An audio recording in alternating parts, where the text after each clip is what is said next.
ഭയങ്കരമായിട്ട് എനിക്ക് ഇഷ്ടപ്പെട്ട ഷഹവാസിക്ക പാടിയ ഒരു വേർഷൻ ഉണ്ട്. അത് ഭയങ്കര രസമാണ്. അത് ഭയങ്കര നമ്മളെ വേറൊരു തലത്തിലോട്ട് നമ്മളെ കൊണ്ടുപോകും. ഒരു മ്യൂസീഷ്യൻ എന്ന് പറയുന്നത് സൗണ്ട് കൊണ്ടുള്ള ഒരു ട്രാവൽ ചെയ്യുന്ന ആളാണ്.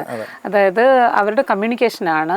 ഒരു ആളോടാണെങ്കിലും ഒരു സൊസൈറ്റിയോടാണെങ്കിലും നമ്മൾ കമ്മ്യൂണിക്കേറ്റ് ചെയ്യുന്ന ഒരു ലാംഗ്വേജ് ആണ് മ്യൂസിക് എന്ന് പറയുന്നത്. ഈ ആകാശവാണികളെ നമ്മളൊരു സീൻ ചെയ്തോണ്ടിരിക്കുമ്പോഴാണ് ബിജി എന്ന് പറഞ്ഞ ഒരു കവിത പോലൊരു പാട്ടുണ്ട്. അതൊന്ന് ചെയ്തേ വിജയ് തന്നെ പാടിയിട്ടത്. ആ ബീജിയം സാധാരണ നമ്മളൊരു പാട്ടിനായിട്ടൊരു പ്രൊജക്റ്റൊക്കെ ഉണ്ടാക്കിയാണത്. അത് ആ ബീജിയത്തിൻ്റെ ഒപ്പം തന്നെ ഇരുന്ന് ആ പ്രൊജക്റ്റിൽ തന്നെയാണ് അത് ചെയ്തു പോയത്. അത് ഭയങ്കര ഒരു രസമായിരുന്നു.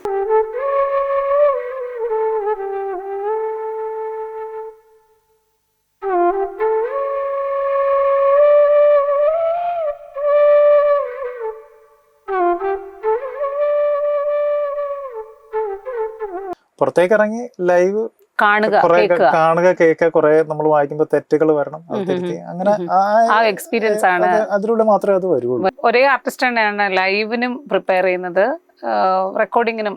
ഇതിന്റെ ഒരു പ്രിപ്പറേഷൻസ് എങ്ങനെയാണ് ശരിക്കും?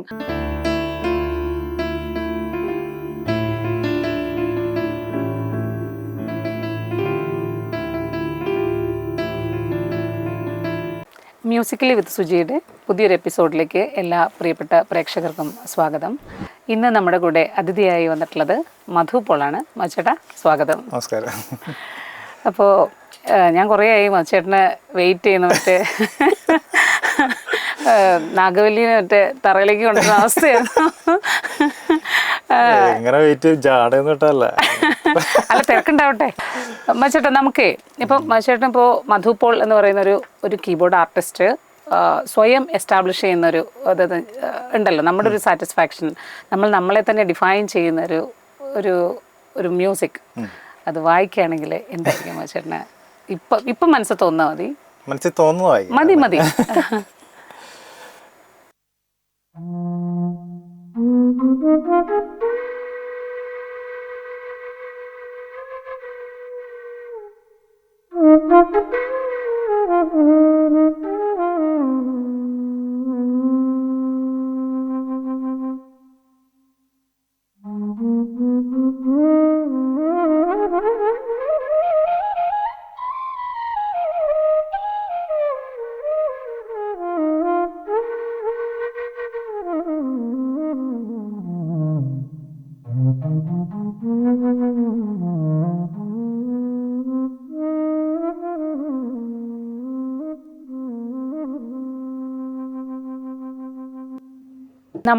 നമ്മുടെ ഒരു കുട്ടിക്കാലം നമുക്കറിയില്ല നമ്മളൊരു മ്യൂസീഷ്യൻ ആവാൻ പോവാണെന്നോ നമ്മൾ എന്താണ് അക്കാദമിഷ്യനാണോ ഒന്നും അറിയില്ല നമുക്ക്. അപ്പോൾ എങ്ങനെ മധുചേട്ടൻ എങ്ങനെയാണ് ഈ ഒരു കീബോർഡ് ആർട്ടിസ്റ്റ് അല്ല മ്യൂസിക്കിലേക്ക് വരുന്നത് എങ്ങനെയാണ് ശരിക്കും? ഞാൻ ആക്സിഡന്റലി വന്ന ആളല്ല. കാരണം എന്താ വെച്ചാൽ വീട്ടില് എൻ്റെ ഫാദർ ഹാർമോണിസ്റ്റാണ്. ഫാദറിന്റെ ചേട്ടൻ കച്ചേരി നടത്തും. പിന്നെ എൻ്റെ നാട് ചേർത്തല, ചെത്തി എന്ന് പറയും. അപ്പൊ എൻ്റെ ഫ്രണ്ടിലാണ് ചെത്തി പള്ളി. അപ്പൊ പള്ളിയിൽ നിന്നാണ് ഞങ്ങളുടെ എല്ലാവരുടെയും നടക്കുന്നത്. പിന്നെ എൻ്റെ 2 സിസ്റ്റേഴ്സ് ഉണ്ട്. മൂത്ത ചേച്ചി കഥാപ്രസംഗം പറയും, ഡാൻസ്, പാട്ട്, ഇളയ ചേച്ചി പാട്ട്, ഡാൻസ്, അങ്ങനെ മൊത്തത്തിലൊരു കലാപരമായിട്ടും എല്ലാം ബന്ധങ്ങൾ ഉള്ള ഫാമിലി ആയിരുന്നു. ഞാൻ സ്കൂളിൽ പോകുമ്പോൾ ഒരു 3ാം ക്ലാസ് തൊട്ട് ചെത്തിപ്പള്ളിയിൽ വായിച്ചു തുടങ്ങി. ചെത്തിപ്പള്ളിയിൽ ഹാർമോണി അന്ന് 10 രൂപയാണ് നമുക്ക് പേയ്മെന്റ്, വെറും 10 രൂപ. അപ്പൊ അച്ഛന്റെ കൂടെ പോകും. അപ്പച്ചനായിരുന്നു ഹാർമോണിയം വായിച്ചിട്ടുണ്ട്. അപ്പൊ അപ്പച്ചന്റെ കൂടെ പോയി അങ്ങനെ ചെത്തിപ്പള്ളിയിൽ തുടങ്ങി. അങ്ങനെ ചേച്ചിമാരും വരും, ഞങ്ങള് 3 പേരും പോവും. രാവിലെ ചിലപ്പോ കൊയറൊക്കെ ഉണ്ടാവും. അപ്പൊ കൊയറ് കഴിഞ്ഞിട്ട് നേരെ ക്ലാസ്സിലോട്ട് പോകും, സ്കൂളിൽ പോകുന്നത്. ചേച്ചിമാര് 3 പേരാണ് നിങ്ങൾ? ഞങ്ങൾ 3 പേരാണ്. 2 പേരുടെ കല്യാണം കഴിഞ്ഞ് ചേച്ചിയുടെ കഥാപ്രസംഗത്തിന് ഒക്കെ ഞാൻ കീബോർഡും ഹാർമോണിയം ഒക്കെ വായിക്കുന്നു. ഞങ്ങളുടെ നാട്ടില് എന്റെ നീലേശ്വരം, കാസർഗോഡാണ് എൻ്റെ വീട്. അപ്പൊ അവിടെ ഞങ്ങളുടെ സ്കൂളിലൊക്കെ കുട്ടികൾ പ്രസംഗം പറയുന്നത് അതൊക്കെ എൻ്റെ ഓർമ്മയിലുള്ളൂ. പിന്നെ ഞങ്ങൾ നാട്ടിലമ്പലത്തിൽ ഇങ്ങനെ ഉത്സവങ്ങൾക്കൊക്കെ കഥാപ്രസംഗം കൊണ്ടുവന്നിട്ട് അങ്ങനെയാണ് ഞാൻ ആദ്യമായിട്ട് ഈ ഒരു സെറ്റ് ഓഫ് ഒരാൾ കഥ പറയുന്നു, ഒരാൾ കീബോർഡ് വായിക്കുന്നു. അതൊക്കെ ഞാൻ ആദ്യമായിട്ട് എൻ്റെ ജീവിതത്തിൽ കാണുന്ന ആ സമയം. ആ ഒരു മെമ്മറി, ഒരു മുകളയിൽ പ്രേംകുമാർ എന്നങ്ങനെ ഒരു ആർട്ടിസ്റ്റ്, ഒരു ഒരു കഥികൻ വന്നിട്ട് ചെയ്യുമായിരുന്നു. അതാണ് എൻ്റെ ഒരു കഥാപ്രസംഗം. നല്ല കല. കാരണം ഇപ്പോഴും സലിംകുമാറായിട്ട് അങ്ങനെ ഒരുപാട് പേരുണ്ട്. ഇപ്പോഴും വളരെ സജീവമായിട്ട് രംഗത്തുണ്ട്. അവർക്ക് ഒരുപാട് പ്രോഗ്രാംസ് ഒക്കെ ഉണ്ട്. അപ്പൊ എനിക്ക് ഏറ്റവും കൂടുതൽ ഇഷ്ടം എനിക്ക് BGMC ആണ്. ഈ BGMC ചെയ്യാനുള്ള ഇഷ്ടം എനിക്ക് വന്നത് തന്നെ ചേച്ചിയുടെ കഥാപ്രസംഗത്തിന് വെച്ചാണ് എനിക്ക് ആ ബീജങ്ങൾ ചെയ്യാൻ. അപ്പൊ കഥാപ്രസംഗത്തിന് നമ്മൾ വായിക്കുമ്പോൾ ശരിക്കും അതിന്റെ എങ്ങനെയാ ഒരു സ്റ്റോറി കഴിഞ്ഞു, ഇപ്പൊ ഒരു പർട്ടിക്കുലർ ഏരിയനെ നറേറ്റ് ചെയ്യാണല്ലോ ചെയ്യുന്നത്. അപ്പൊ ആ ഒരു സിറ്റുവേഷൻ നമ്മളുടെ മനസ്സിലേക്ക് നമ്മൾ അഡാപ്റ്റ് ചെയ്തിട്ടാണ് ആ ഒരു ട്യൂണ് ഇംപ്ലിമെന്റ് ചെയ്യാൻ. പിന്നെ ഫിക്സഡ് ആയിരിക്കും, കാരണം നമ്മൾ ഇതിന്റെ പ്രാക്ടീസിൽ നമ്മൾ നൊട്ടേഷൻസ് നാടകത്തിന്റെ ഒക്കെ എഴുതുന്ന പോലെ തന്നെ അങ്ങനെ എഴുതി വെച്ചിട്ട് പിന്നെ ഓൺ ദ സ്പോട്ട് ഇംപ്രൂവൈസ് ചെയ്യുന്ന കുറെ പരിപാടികളുണ്ട്. ഉണ്ട് ചേച്ചിയുടെ പരിപാടിക്കൊക്കെ അങ്ങനെയൊക്കെ ആയിരുന്നു കുറെ ഒക്കെ പോയിക്കൊണ്ടിരുന്നത്. ചേച്ചി അത് കഴിഞ്ഞ് പിന്നെ കല്യാണമൊക്കെ ആയപ്പോ അതൊക്കെ നിർത്തി. നമ്മള് പിന്നെ പണ്ട് ഏറ്റവും മച്ചേട്ടന് ഏറ്റവും ഒരു ചെറുപ്പത്തിലെ ഒരു പാട്ട് ഓർമ്മ ഉണ്ടാവുമല്ലോ? ചെറുപ്പത്തില് സിനിമ പാട്ടോ? എന്ത് പാട്ടും മച്ചേട്ടന് ഓർമ്മ. നമ്മള് ഇപ്പൊ എന്നെ സംബന്ധിച്ച് ഞങ്ങളുടെ ഇപ്പോൾ വീട്ടിൽ ഞാൻ ജനിച്ച വീട്ടിൽ എനിക്ക് കറണ്ട് ഒന്നും ഉണ്ടായിരുന്നില്ല. നമ്മൾ അത്രയും ഒരു റൂറൽ ഒരു ഇതിലാണ് ഞാൻ ജനിക്കുന്നതൊക്കെ. അപ്പോൾ എൻ്റെ പാട്ടോർമ്മ എന്ന് വെച്ചാൽ ആകെ ഉള്ളത് ഈ അമ്പലത്തിൽ നിന്ന് രാവിലെ ഒരു 5 മണിക്കുള്ളൊരു പാട്ടും, പിന്നെ വീട്ടിലുള്ള ഇതുണ്ട് റേഡിയോ ഉണ്ട്, അതിലുള്ള പാട്ടുകളൊക്കെ നമ്മൾ ആകെ കേൾക്കുന്നത് മാത്രമേ ഉള്ളൂ. അപ്പൊ എന്റെ ഓർമ്മ അങ്ങനത്തെ ഇതൊക്കെയാണ്. പക്ഷേ അങ്ങനെ നോക്കുമ്പോ ആ ഒരു പാട്ടല്ല, ഒരുപാട് പാട്ടുകളും. കാരണം എന്റെ വീടിന്റെ അടുത്ത് തന്നെയാണ് അവിടെ ഒരു അമ്പലമുണ്ട്, ക്ലാസിക് അമ്പലം. അപ്പൊ അവിടുത്തെ പാട്ട് കേട്ടിട്ടുണ്ട്, അതിപ്പോഴും ഉണ്ട്. പക്ഷേ ഇത് കേട്ടാണ് നമ്മൾ ഉണരടാണ്. അപ്പൊ അത് അങ്ങനെയുള്ള ഒരുപാട് പാട്ടുകൾ. അങ്ങനെ ഇഷ്ടമുള്ള ഒരു പാട്ട് വായിക്കോ? ഇഷ്ടമുള്ള എല്ലാം മച്ചേട്ടന്റെ ചോയ്സുകളാണ് കേട്ടോ.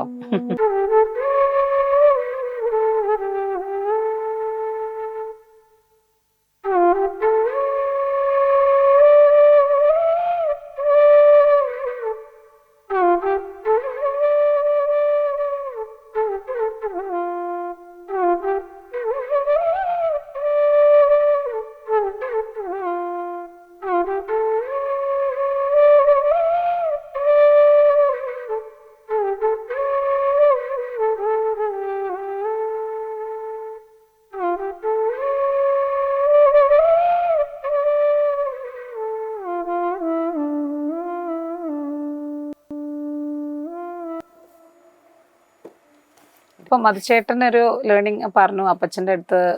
അപ്പച്ചൻ അങ്ങനെ അവിടുന്ന് തുടങ്ങി. പിന്നെ ചർച്ച് കോയറിൽ നിന്ന് നേരെ ചേച്ചിയുടെ പരിപാടിക്ക് പോകുമ്പോൾ തന്നെ ഗാനമേളയ്ക്ക് പോകാൻ തുടങ്ങി. അതൊരു 7ാം ക്ലാസ് 9ാം ക്ലാസ് 10ാം ക്ലാസ് ആ ടൈമിലോട്ട് ഗാനമേള പോകുന്നത്. ഇപ്പം അപ്പോഴത്തെ ഗാനമേളയുടെ ഒരു സ്ട്രക്ചറും ഇപ്പോഴത്തതും ഭയങ്കര വ്യത്യാസം. ആ സമയത്ത് ഫുൾ ലൈവ് ആണല്ലോ. കാരണം അന്നത്തെ പാട്ടുകളൊക്കെ അങ്ങനത്തെ പാട്ടുകളായിരുന്നു. ലൈവ് രവീന്ദ്രമാഷും ജോൺസൺ മാഷിന്റെ പാട്ടുകളാണ് നിറച്ചു വരിക. അപ്പൊ അതെല്ലാം നമുക്ക് അതപ്പോ വീട്ടിൽ ഇരുന്ന് നമ്മൾ പ്രാക്ടീസ് ചെയ്തിട്ട് അങ്ങനെ.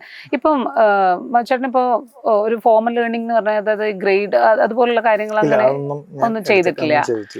അങ്ങനെ ചെയ്യാനുള്ള ഒരു സാഹചര്യം എനിക്ക് വീട്ടിൽ ഉണ്ടായില്ല. പക്ഷെ എന്റെ ഏരിയയിൽ നിന്ന് ഞാൻ അപ്പച്ചൻ എന്നെ എറണാകുളം CSE വിട്ട് പഠിപ്പിച്ച് കുറച്ച്. അതും പക്ഷെ ഒരു 6 മാസം എനിക്ക് പോകാൻ പറ്റുള്ളൂ. പിന്നെ അതിനുശേഷം പിന്നെ ഓരോ കാര്യങ്ങളൊക്കെ ആയിട്ട് അങ്ങോട്ടും ഇങ്ങോട്ടും ഒക്കെ പോയി. ഞാൻ കോളേജിൽ വന്ന് അപ്പോഴും പ്രോഗ്രാമിന് പോയിക്കൊണ്ടിരിക്കുകയാണ്. ഞാൻ കോളേജിൽ പോകുമ്പോഴും പകുതി ടൈം പ്രോഗ്രാമിലായിരിക്കും. ശരിക്കും നമ്മളിപ്പം ഒരു ഫോമൽ ലേണിംഗ് എന്ന് പറയുന്ന ഒരു അവസ്ഥ ഉണ്ട്. ഇപ്പൊ ഗ്രേഡ് ചെയ്യുക, അപ്പൊ എന്റെ മോനൊക്കെ അങ്ങനെ ചെയ്യുന്നുണ്ട്. പക്ഷേ ഒരു പെർഫോമർ ഇതിൽ നിന്നും ടോട്ടലി ഡിഫറെന്റ് ആണ്. ഒരു അക്കാദമിക് ഇതിലല്ലല്ലോ പെർഫോമർ.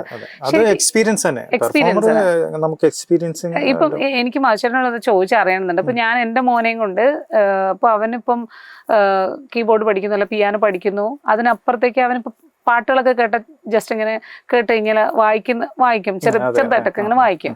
പക്ഷേ ഇവരെ എങ്ങനെ നമ്മളൊരു പെർഫോമർ അല്ലെങ്കിൽ അങ്ങനെ ഒരു ഓറിയന്റേഷൻ എങ്ങനെ ഇവർക്ക് നമ്മൾ പോയി തന്നെ ലൈവ് എക്സ്പീരിയൻസ്. എന്റെ അനുഭവത്തിലാണ് ഞാൻ പറഞ്ഞു. എന്റെ എന്നല്ല, ഒരു ഒട്ടുമിക്ക ആൾക്കാരും അങ്ങനെ തന്നെയാണ്. കാരണം നമ്മളൊരു ഇൻസ്റ്റിറ്റ്യൂട്ടിൽ പഠിച്ചാൽ നമ്മൾ തിയറിക്കലായിട്ട് അത് തന്നെ ആണല്ലോ പോകുന്നത്, വേറെ ഒന്നും പോകുന്നില്ല. നമ്മള് പുറത്തേക്ക് ഇറങ്ങി ലൈവ് കാണുക, കേൾക്കുക, കുറെ നമ്മൾ വായിക്കുമ്പോൾ തെറ്റുകൾ വരണം, അത് തിരുത്തി, അങ്ങനെ എക്സ്പീരിയൻസ് ആണ്. അതിലൂടെ മാത്രമേ അത് വരുള്ളൂ. പിന്നെ ഇപ്പൊ നമുക്ക് ഇപ്പം കുട്ടികളിപ്പോ എന്താ പറയാ ലൈവ് ഒരു സ്കൂളിലൊക്കെ ഇവർക്കൊരു ഇതൊക്കെ ഉണ്ടാവും, ചില പ്രോഗ്രാംസും പരിപാടികളൊക്കെ ഉണ്ടാവും. അപ്പം ഇവർക്ക് എങ്ങനെയാണ് ഈ ഒരു ഇത് കൺസീവ് ചെയ്യാൻ പറ്റുക എന്നുള്ളതാണ്. അതായത് എങ്ങനെയാണ് ഈ ഒരു മ്യൂസിക് അവർക്ക് കൊടുക്കുന്നു, അതിന് ബാക്ക്ഗ്രൗണ്ട് എങ്ങനെ ചെയ്യണം, എങ്ങനെയാണ് അവർക്കൊരു മ്യൂസിക് BGM സെറ്റ് ചെയ്യുക, ഈ ഒരു ഐഡിയ ഒക്കെ എങ്ങനെയാണ്? ആ ഐഡിയ ഇപ്പൊ എന്നെ സംബന്ധിച്ചിടത്തോളം ഞാൻ എന്നെക്കാളും സീനിയർ ആയിട്ടുള്ള ആൾക്കാരുടെ ഒപ്പം നമ്മൾ പോയിരുന്ന് അവരുടെ ഒപ്പം അവർ ചെയ്യുന്നത് കണ്ട് തന്നെയാണ് നമ്മൾ സിനിമയ്ക്ക് വർക്ക് ചെയ്യുമ്പോഴും അങ്ങനെ തന്നെയായിരുന്നു. നമ്മളിപ്പോ ഞാൻ ബിജിയുടെ ഒപ്പമാണ് ഞാനിപ്പോ സ്ഥിരം വർക്ക് ചെയ്യുന്നത്.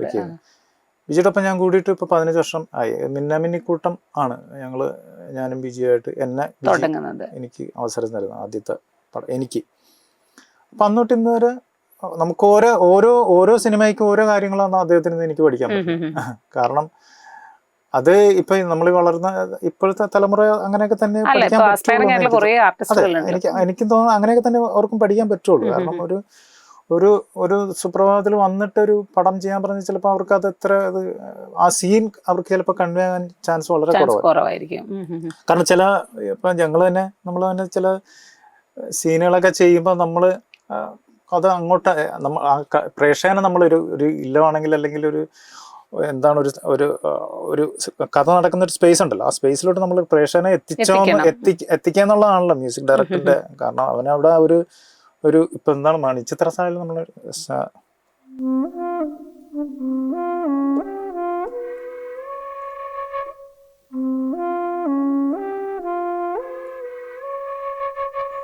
വായിക്കുമ്പോ നമുക്ക് വരുന്നു തോന്നുന്നു. വായിക്കുമ്പോ ഇത് പ്രേക്ഷകന് പെട്ടെന്ന് തന്നെ അത് കണക്ട് ആകത്തിടത്തോളം നമ്മൾ അവിടെ പരാജയപ്പെട്ടെന്നുള്ളതാണ്. കാരണം നമുക്ക് അത് കണക്ട് ചെയ്തില്ലെങ്കിൽ, പ്രേക്ഷകൻ അവിടെ എത്തിയില്ലെങ്കിൽ നമ്മൾ എത്രത്തോളം അവിടെ പരാജയപ്പെടും. അപ്പൊ അത് എക്സ്പീരിയൻസിന്റെ പുറത്തുനിന്നാണ് ഉണ്ടാവുന്നത്. ഇപ്പോ ശരിക്കും നമ്മളിപ്പോ പറയുകയാണെങ്കിൽ ഒരു മ്യൂസീഷ്യൻ എന്ന് പറയുന്നത് സൗണ്ട് കൊണ്ടുള്ള ഒരു ട്രാവൽ ചെയ്യുന്ന ആളാണ്. അതായത് അവരുടെ കമ്മ്യൂണിക്കേഷനാണ്. ഒരു ആളോടാണെങ്കിലും ഒരു സൊസൈറ്റിയോടാണെങ്കിലും നമ്മൾ കമ്മ്യൂണിക്കേറ്റ് ചെയ്യുന്ന ഒരു ലാംഗ്വേജ് ആണ് മ്യൂസിക് എന്ന് പറയുന്നത്. അപ്പൊ നമ്മള് ഈ ഒരു ഇത്രയും ഇമോഷൻസിനെയാണ് നമ്മൾ പോർട്രേ ചെയ്യുന്നത്. അപ്പം ഇത്രയും അതിന്റെ ഒരു അളവുണ്ടല്ലോ.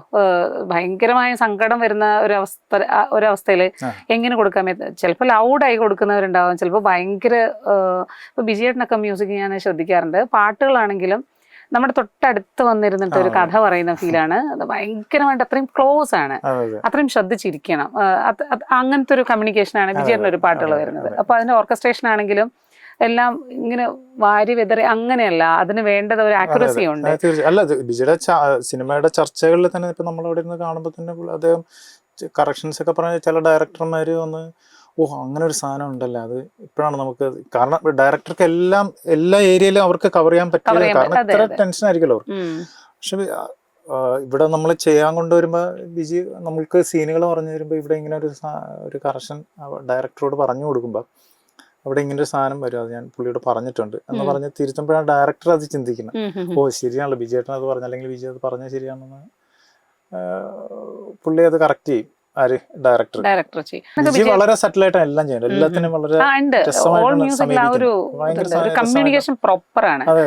അത് പിന്നെ മധുചേട്ടൻ ഇപ്പം ബിജേട്ടനെ കൂടി വർക്ക് ചെയ്യുന്ന സമയത്ത് ഈ ബിജേട്ടൻ തന്നെ ഡിസൈൻ ചെയ്തൊരു ഫോർമാറ്റിലായിരിക്കും പോലെ മധുചേട്ടൻ ഇപ്പം ഇഷ്ടമുള്ള ഒരു ഏരിയ, ഇപ്പം മധുചേട്ടനെ ഒരു ഇംപ്രോവൈസേഷൻ ഒരു സെറ്റ് ഓഫ് ഒരു ഇത് ചെയ്യാനുള്ള അങ്ങനെ അല്ല, ബിജി ഫുള്ള് ഒരു സീൻ തുടങ്ങി ഇന്ന സ്ഥലത്ത് കൊണ്ടുവന്ന് നിർത്തണം, ഇന്ന സ്ഥലത്ത് ഇന്നതാണ് ഫീല്, ഇവിടെ നിന്ന് മറ്റേ നമ്മളുടെ ആദ്യത്തെ തീം, അതിനൊക്കെ എല്ലാം പുള്ളി കറക്റ്റ് ആയിട്ട് തീം തന്നിരിക്കും.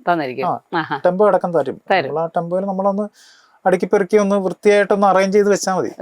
പിന്നെ ചില ഏരിയകളൊക്കെ ആ ഏരിയയില് ഒന്ന് നമ്മുടെ കുറച്ച് സംഭാവനകളും ഒക്കെ ഇട്ട് വിജയാണ്ട് ചിലപ്പോ അങ്ങനെ സമ്മതിക്കാറുണ്ട്. ഇത് ഒരു സിനിമയുടെ ടോട്ടൽ ബാക്ക്ഗ്രൗണ്ട് സ്കോർ ചെയ്യുമ്പോഴത്തെ ഒരു അനുഭവങ്ങളാണ് ഇതൊക്കെ. അതെ എല്ലാം ഞങ്ങൾ ചിലപ്പോൾ 2 പേരും 3 പേരൊക്കെ ഇരുന്നായിരിക്കും ഒരു പടം ചെയ്യുന്നത്. അപ്പൊ എല്ലാവർക്കും വ്യക്തമായ ധാരണയോടുകൂടിയ പുള്ളി സീനുകൾ സമീപിക്കുള്ളൂ. അത് വ്യക്തമായിട്ട് നമുക്ക് പറഞ്ഞു തരും. അത് നമുക്ക് ഒരു ടെൻഷൻ ഉണ്ടാവില്ല. എല്ലാം പുള്ളി പറയുന്ന സാധനങ്ങൾ അതുപോലെ തന്നെ ഒന്ന് ചെയ്ത് അറേഞ്ച് ചെയ്ത് ഈ പറഞ്ഞ പോലെ ഒന്ന് എടുത്ത് വെച്ച് അങ്ങ് പോയാൽ മതി. പിന്നെ അതിന്റെ ഓരോ ബ്രിഡ്ജുകൾ നമ്മളൊന്ന് ഉണ്ടാക്കിയാൽ മതി. ഒരു സീനിലോട്ട് പോകുമ്പോൾ ഒരു കണക്ഷൻ ഉണ്ടാക്കിയാൽ മതി. മധുചേട്ടൻ ഇപ്പം പറഞ്ഞിട്ട് 9 വയസ്സിലൊക്കെ ഗാനമേളക്കൊക്കെ ആദ്യമായിട്ടൊക്കെ ഗാനമേളയൊക്കെ തുടങ്ങുന്ന സമയത്ത് ചേട്ടൻ്റെ ആ സമയത്തൊക്കെ വായിച്ച പാട്ടുകൾ എന്തെങ്കിലുമൊക്കെ മനസ്സിൽ വരുന്ന?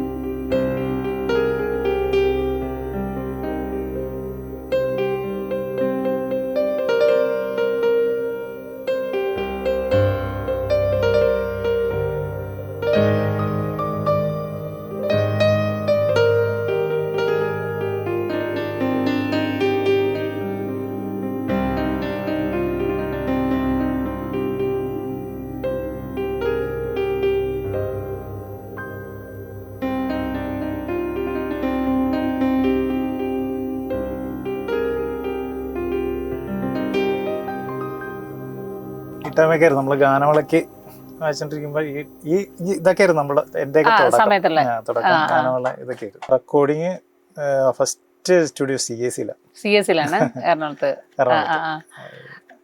അത് ആദ്യം ഇതായിരുന്നു, അതായത് ഡിവോഷണൽ സോങ് ആയിരുന്നു. എന്റെ ചേർത്തലൊരു ഉണ്ണികൃഷ്ണൻ ചേട്ടൻ എന്റെ വീട്ടിൽ വന്ന് വിളിച്ചോണ്ട് പോയിട്ട് അന്ന് ഞങ്ങള് ആദ്യം ആ സമയത്തൊക്കെ ഞങ്ങൾ ആദ്യം അതിന് മുന്നേ റെക്കോർഡിംഗ് ഒക്കെ ചെയ്തിട്ടുണ്ട്, പക്ഷെ സ്റ്റുഡിയോയിൽ പോയി ചെയ്തിട്ടില്ല.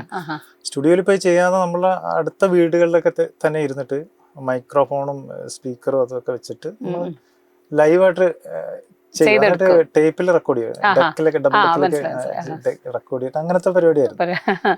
അതിനുശേഷം ഇച്ചിരി വലിയ റെക്കോർഡിംഗ് വന്നത് CSലായിരുന്നു. അപ്പൊ എന്റെ ചേർത്തലുള്ള ചേട്ടനെ വിളിച്ചോണ്ട് CSൽ. ഇപ്പൊ ലൈവ് നമ്മള് ഒരേ ആർട്ടിസ്റ്റ് തന്നെയാണ് ലൈവിനും പ്രിപ്പയർ ചെയ്യുന്നത്, റെക്കോർഡിങ്ങിനും. ഇതിന്റെ ഒരു പ്രിപ്പറേഷൻസ് എങ്ങനെയാണ് ശരിക്കും? ടോട്ടലി ഡിഫറെന്റ് അല്ലേ?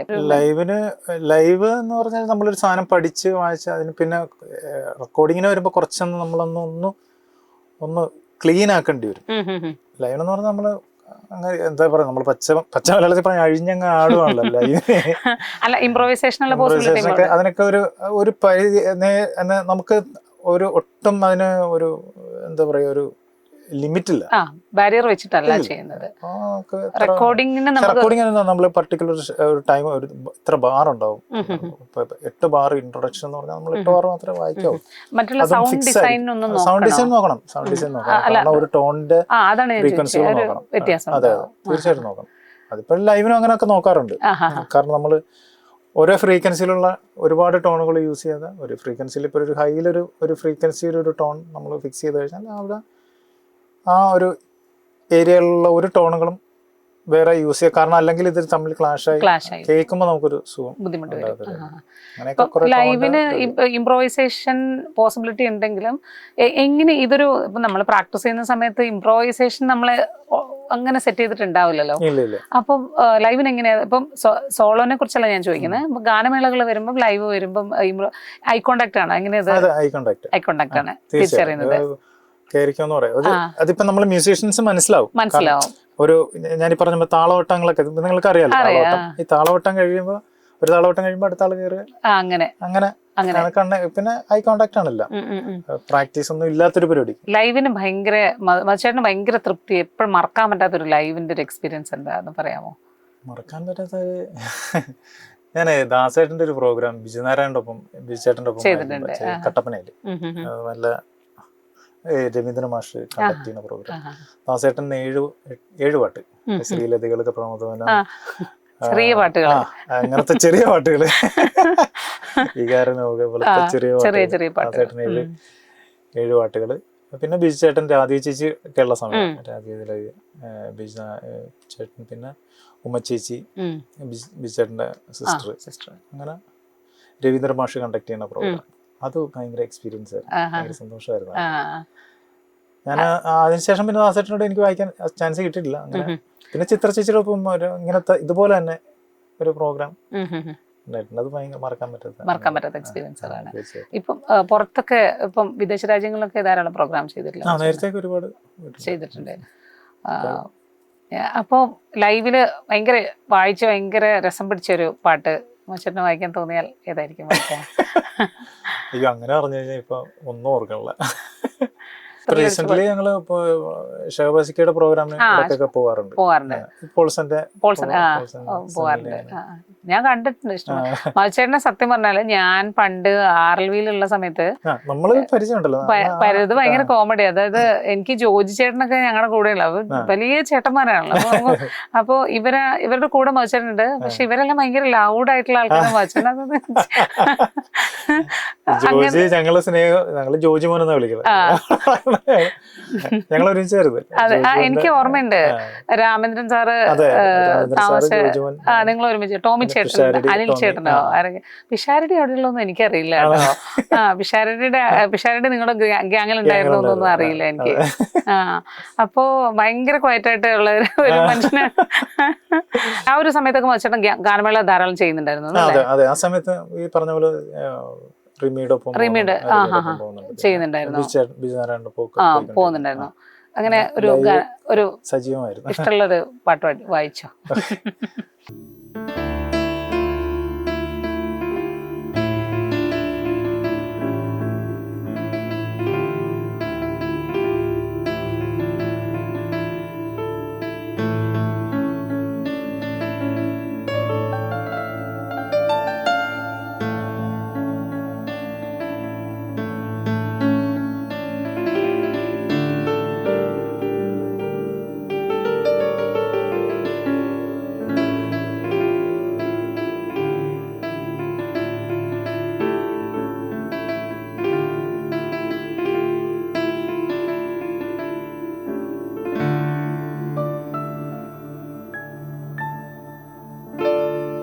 ഒരുപാട്ടല്ല, കുറെ പാട്ടുകൾ നമ്മള് വായിക്കുമല്ലോ. ആ സമയത്ത് ബീജങ്ങളാണല്ലോ പഠിച്ചു വെക്കണം. പാട്ടിന്റെ ബീജം അന്നൊക്കെ നമ്മള് അന്ന് എന്ന് പറഞ്ഞാൽ എല്ലാ ഒറിജിനലും വായിക്കണം. ഇന്നത്തെ പോലെ നമ്മളുടെ ഇപ്പൊ നമ്മൾ ഇപ്പൊ അൺപ്ലഗ്ഡ് എന്ന് പറയുന്നത് നമ്മളിപ്പോ ചെയ്യാറുണ്ടല്ലോ. അപ്പൊ അതിനിപ്പോ ഒറിജിനൽ വായിച്ചില്ലെങ്കിലും കുഴപ്പമില്ല. അൺപ്ലഗ്ഡ് ഇപ്പൊ ഒറിജിനൽ വായിച്ചാലേ പ്രശ്നം കോപ്പിറൈറ്റ് ഇഷ്യൂ. മധുചേട്ടൻ ഇപ്പോ മധുചേട്ടൻ ഒരു കീബോർഡ് ആർട്ടിസ്റ്റ് ആണ്. അതേപോലെ ഒരുപാട് ആർട്ടിസ്റ്റ് ഇപ്പൊ ഇവരെങ്ങനെയാ ഓരോരുത്തരുടെയും ഒരു സ്റ്റൈൽ ഡിഫറൻസിയേഷൻ എങ്ങനെയാണ്? ഇപ്പൊ ടെക്നിക്കൽ അല്ലെങ്കിൽ ഫിംഗർ ടെക്നിക്ക്, പ്ലേ മെത്തേഡ് ഒക്കെ ഡിഫറെന്റ് സ്റ്റൈലുകളാണ്.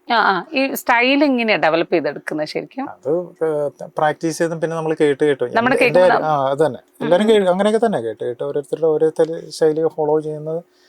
ചിലവര് ഒരാളെ ഫോളോ ചെയ്യുന്നുണ്ടെങ്കിൽ അയാളുടെ സ്റ്റൈൽ നമുക്ക് കേൾക്കുമ്പോൾ അറിയാം ഫോളോ ചെയ്തിരിക്കുന്നത്. മധുചേട്ടൻ അങ്ങനെ ഇൻഫ്ലുവൻസ് ചെയ്തിട്ടുള്ള ഒരു കീബോർഡ് ആർട്ടിസ്റ്റ്? ഞാൻ കേൾക്കുന്ന പോലെയൊക്കെ സാഹിബന്മാരുടെ ഒക്കെ തന്നെ നമ്മൾ കേൾക്കുന്നത്. പിന്നെ പക്ഷെ എനിക്ക് അതിനേക്കാൾ കൂടുതൽ ഞാന് കണ്ണൻ ചേട്ടനാണ് ഞാൻ ശരിക്കും പറഞ്ഞ ഫോളോ ചെയ്തിട്ടുള്ളത്. എനിക്ക് ഭയങ്കര അത്ഭുതമായിരുന്നു, രക്ഷയില്ലാത്ത പ്ലേയിങ്. കാരണം ഞങ്ങൾ ഈ തരളിതരാവൊക്കെ വായിക്കൊണ്ടിരിക്കും. ഞാൻ അന്ന് കണ്ണൻ ചേട്ടനായിരുന്നു keyboard, first keyboard. Second keyboard ഞാൻ. അപ്പോൾ കണ്ണൻ ചേട്ടൻ അന്ന് റെക്കോർഡിങ് കഴിഞ്ഞ് അന്ന് ഫുൾ ബിസിയാണ്. രാവിലെ റെക്കോർഡിങ്ങിന് പോകുന്നു, വൈകുന്നേരം വന്ന് ഗാനങ്ങളൊക്കെ വായിക്കുന്നു. അപ്പം പുള്ളി ഒരു ഗാനങ്ങൾ കഴിഞ്ഞിട്ട് റെക്കോർഡിങ് കഴിഞ്ഞിട്ട് ഹേ മോഹന കൃഷ്ണ, എൻ്റെ സ്കോറൊക്കെ ഭയങ്കര രസമാണ്. സ്ട്രിങ്സിൻ്റെ ഭയങ്കര പരിപാടികളാണ്. ഇത് ഈ മനുഷ്യൻ വന്ന് വായിക്കണം കേട്ടോ. അന്ന് ഞാൻ ഒരു രക്ഷയില്ല. അന്ന് തൊട്ട് പിന്നെ പുള്ളിയുടെ പുറകെ ഇങ്ങനെ കൂടിയത്. പുള്ളിയുടെ ഫോട്ടോ എന്റെ ബുക്കിൽ വെച്ച് ഞാൻ അങ്ങനത്തെ ഒരു പ്രാന്തായിരുന്നു എനിക്ക്. കണ്ണൻ അച്ഛന്റെ കൂടെ വർക്ക് ചെയ്തിട്ടുണ്ട്. ഞാൻ റെക്കോർഡിങ് ബാലചന്ദ്രന്റെ ഒപ്പം. പക്ഷെ അത് പുള്ളിയുടെ വീട്ടിൽ പോയി നേരത്തെ നോട്ട്സ് ഒക്കെ എടുത്തിട്ടൊക്കെ വായിക്കുന്നത്. കാരണം അല്ലേ നമുക്ക് ഭയങ്കര പേടിയാ പുള്ളി. കണ്ണന്റെ കൂടെ ഷോസിനൊക്കെ ഒരുപാടില്ല, തീർച്ചയായിട്ടും ബിഗ് ലോസ് ആവുള്ളൂ. പിന്നെ മധുചേട്ടൻ ഇപ്പൊ പ്രോഗ്രാമിംഗ് ധാരാളം ചെയ്യുന്ന ഒരു ആർട്ടിസ്റ്റ് ആണ്. ഈ പ്രോഗ്രാമിംഗ് എങ്ങനെയാണ്?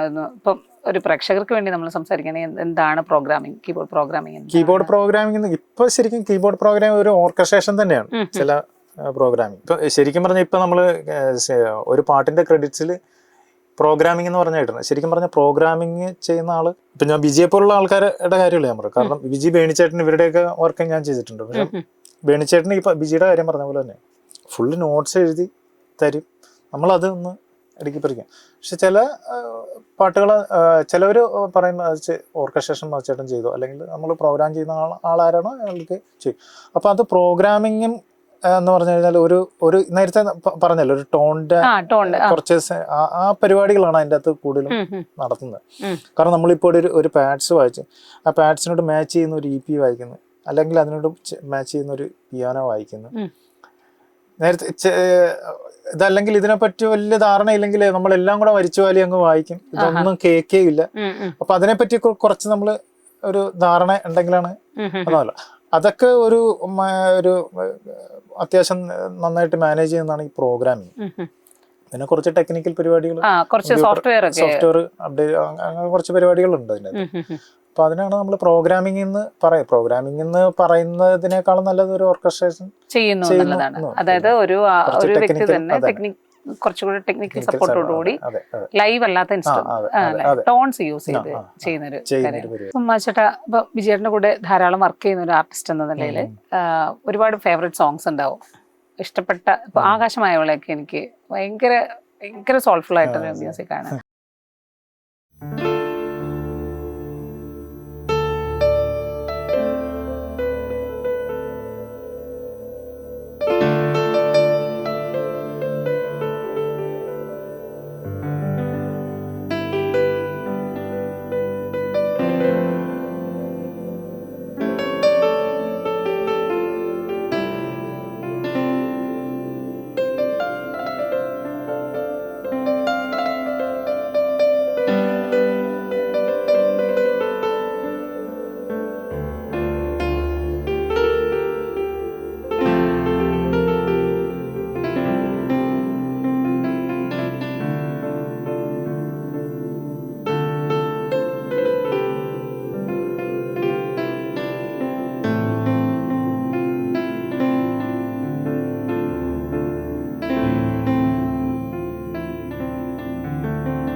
ഒരു സോങ്ങിന് ഇപ്പം നമ്മൾ റെക്കോർഡ് ചെയ്യുന്ന സമയത്ത് ഒരു ചർച്ചയൊക്കെ ഉണ്ടാവുമല്ലോ.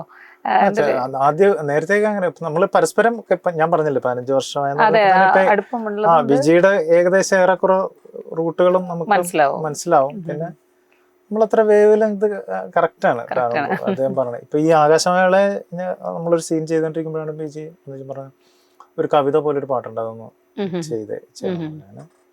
വിജയ് തന്നെ പാടിയിട്ടത് ആ BGM. സാധാരണ നമ്മളൊരു പാട്ടിനായിട്ടൊരു പ്രൊജക്റ്റ് ഒക്കെ ഉണ്ടാക്കിയാണത്. അത് ആ BGMത്തിന്റെ ഒപ്പം തന്നെ ഇരുന്ന് ആ പ്രൊജക്റ്റിൽ തന്നെയാണ് അത് ചെയ്തു പോയത്. അത് ഭയങ്കര ഒരു രസമായിരുന്നു. അങ്ങനെ പിന്നെ നമ്മുടെ ഏറ്റവും പ്രിയപ്പെട്ട മധുരമുള്ള ഗായകനാണല്ലോ അത് പാടിയത്. മൂപ്പരുടെ കൂടെ കുറെ പ്രോഗ്രാംസ് ലൈവ് ചെയ്യാറുണ്ടല്ലോ. ലൈവ് ഒരു രക്ഷയില്ല, നമ്മള് അറിയാണ്ട് ലയിച്ചിരുന്ന് പോകും. കാരണം നമുക്ക് ലൈവിൽ ഏറ്റവും കൂടുതൽ നമുക്ക് ഇഷ്ടപ്പെടുന്നത് പറഞ്ഞാൽ പുള്ളിയുടെ ശ്രുതി ഭയങ്കര ശുദ്ധമാണ്, ലയിച്ചിങ്ങനെ നിൽക്കും. കാരണം നമ്മളിപ്പോ ഒരു ഇങ്ങനെ ഇതുമായിട്ട് ചേർന്നില്ലെങ്കിൽ നമ്മളാണോ കല്ല ആരാണ് കല്ലെന്ന് നമുക്ക് പറയാൻ പറ്റും. കാരണം നമുക്ക് വായിക്കാൻ തോന്നൂല. അതിപ്പോ എല്ലാ ആർട്ടിസ്റ്റുകൾക്കും അങ്ങനെ ഒരു പ്ലെയറിന് എപ്പോഴും വരെ, കാരണം ശ്രുതി ചേർന്നില്ലെങ്കിൽ അദ്ദേഹത്തിന് അത് പ്ലേ ചെയ്യാൻ പറ്റില്ല, പാട്ടുകാരനും അത് പാടാൻ പറ്റില്ല. മൊത്തത്തിൽ അത് നമ്മള് അദ്ദേഹത്തിന്റെ ഒപ്പം ഞാൻ ഭയങ്കര ആസ്വദിച്ച് വായിക്കുന്നത്. ഞാൻ കൂടുതൽ ബിനാലിലൊക്കെ പ്രോഗ്രാം ചെയ്ത സമയത്തൊക്കെ ഞാൻ കേട്ടിട്ടുണ്ട്. ലൈവ് അങ്ങനെയാണ് ഞാൻ കേൾക്കുന്നത്. എറണാകുളത്തൊക്കെ വന്ന പ്രോഗ്രാംസ് ലൈവ് ഞാൻ കേട്ടിട്ടുള്ളൂ. അതിനുശേഷം ഞാൻ കേട്ടിട്ടുണ്ട്, കൊച്ചിയിലൊക്കെ തന്നെ കേട്ടിട്ടുണ്ട്. അപ്പോഴും ഇതാണ് ഭയങ്കര ക്ലാരിറ്റി, ക്ലീൻ വോയിസ് ആണ്, ക്രിസ്റ്റൽ ക്ലീൻ ആണ് വോയിസ്. എനിക്ക് മരണമെത്തുന്ന നേരത്ത് ഭയങ്കര എനിക്ക് ഇഷ്ടമാണ്. ഞങ്ങൾ ഇതുപോലെ തന്നെ ഞാൻ അതിൻ്റെ അകത്ത് വർക്ക് ചെയ്തിട്ടുണ്ട്. സ്പിരിറ്റില് ഞങ്ങൾ ഷഹവാസിക്ക തന്നെ അതിന്റെ ബീജം ചെയ്യുന്ന സമയത്ത് എന്നെ വിളിച്ച എൻ്റെ സുഹൃത്തുണ്ട് എബിയ. എബി പറഞ്ഞ നമുക്കൊരു വർക്കുണ്ട്. അപ്പൊ ഞാനും പോയി ഷഹവാസിക്കാണ് എൻ്റെ അററിയാണ്. അന്നാണ് ഷഹവാസിക്കായിട്ട് കൂടുതൽ അടുക്കുന്നത്. അങ്ങനെ ഈ പാട്ട് അദ്ദേഹം പാടി കേട്ടിട്ട് ഒന്നുമില്ല, വെറുതെ ഒരു ഷെയ്ക്കർ ഒരു പാഡ്സിന്റെ ഒരു സാപ്പാസ മാത്രമേ ഉള്ളൂ. കേട്ടിട്ട് ശുചി ഭയങ്കര കണ്ണ് നിറഞ്ഞു പോയി. പക്ഷെ ഭയങ്കരമായിട്ട് എനിക്ക് ഇഷ്ടപ്പെട്ട ഷഹവാസിക്ക പാടിയ ഒരു വെർഷനുണ്ട്. അത് ഭയങ്കര രസമാണ്. അത് ഭയങ്കര നമ്മളെ വേറൊരു തലത്തിലോട്ട് നമ്മളെ കൊണ്ടുപോകും.